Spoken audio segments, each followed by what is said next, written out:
Disney Plus' big ad experiment will arrive on the service later this year, meaning that users will have the option of sitting through advertisements in exchange for a slightly cheaper plan. On the one hand, that's great news for streamers on a budget.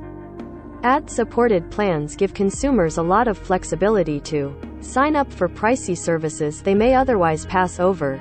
But it's also a nice little workaround for boosting subscribers fast, something services are keenly aware of as they fight for our attention and our money. We're seeing an evolution of the market away from the monolithic business models of old, Paul Erickson of research firm Parks Associates tells The Verge. A lot of the players in the market, they're not going to just operate on SVOD basis. They're going to mix a little bit. We don't know a lot yet about what Disney Plus ad plan will look like. Pricing hasn't been announced, and it isn't clear whether the new ad-supported tier will mirror the ad experience of sister service Hulu or look closer to those of HBO Max or Peacock, which offer discounted ad plans that limit access to some content. What we do know is that Disney believes that the new tier, which is expected in late 2022, will help the service reach between 230 million and 260 million subscribers by 2024. That's Netflix-level subscriber numbers, the streaming giant most recently reported having nearly 222 million active users. And speaking during Morgan Stanley's Technology, Media and Telecom conference this week, Senior Executive Vice President and CFO of the Walt Disney Company, Christine McCarthy, said the company views the ad plan as being a win-win for the consumers who want it, the consumers who couldn't afford Disney Plus otherwise. It will be a different ad-supported platform than a lot of others out there. Ads are not new for Disney as a company. Disney's subsidiary Hulu knocks $6 of its ad-free plan, normally $13, if you don't mind sitting through a handful of commercials during your streams. Disney's sports service ESPN Plus also serves up ads.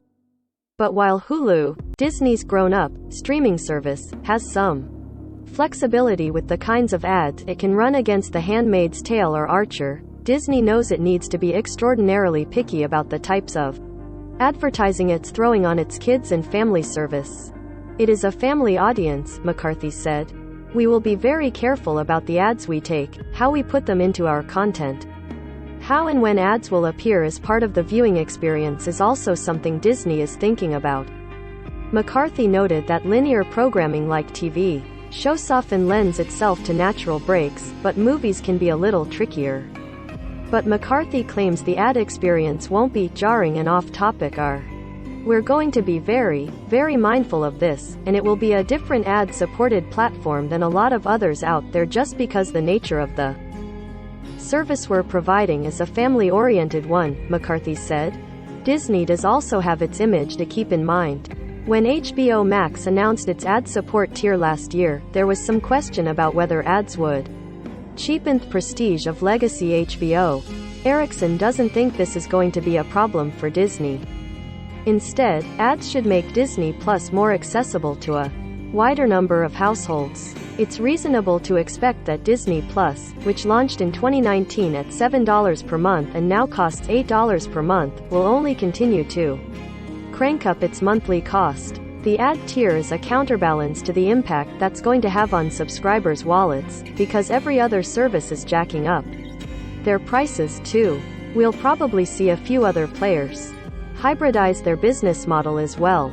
In the end, they're reaching further and deeper into society than they were able to before, Erickson says. And Disney would sure like to be in every household. Company boss Bob Chapek has harped on Disney Plus' appeal to even households without kids. Already, Disney is one of the largest streaming services in the U.S. But seeing that two leading services, HBO Max and Disney Plus, launch without ads and are now leaning on advertising-based streaming to help grow their numbers signals a bit of a shift in the premium service space. Erickson says it's possible we're going to see more streamers shift to this model as well. Many recently launched services, like Peacock and Paramount Plus, baked ad tiers into their plans straight out of the gate.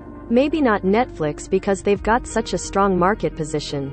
But we'll probably see a few other players, the big ones that as of yet have not Danesso hybridized their business model as well. It's a natural trend in the market, Ericsson says. For a long time, ads felt like a lazy carryover from the cable days. But with a veritable buffet of streaming options available, ad-supported tiers can help consumers avoid having to choose between so many of them. And even if Netflix is still on the fence about slapping ads on its content anytime soon, other streamers are aware there's a huge market for viewers who are willing to sit through a couple of minutes of chatter if it means their streaming bill goes down by a few bucks every month. Top of comments.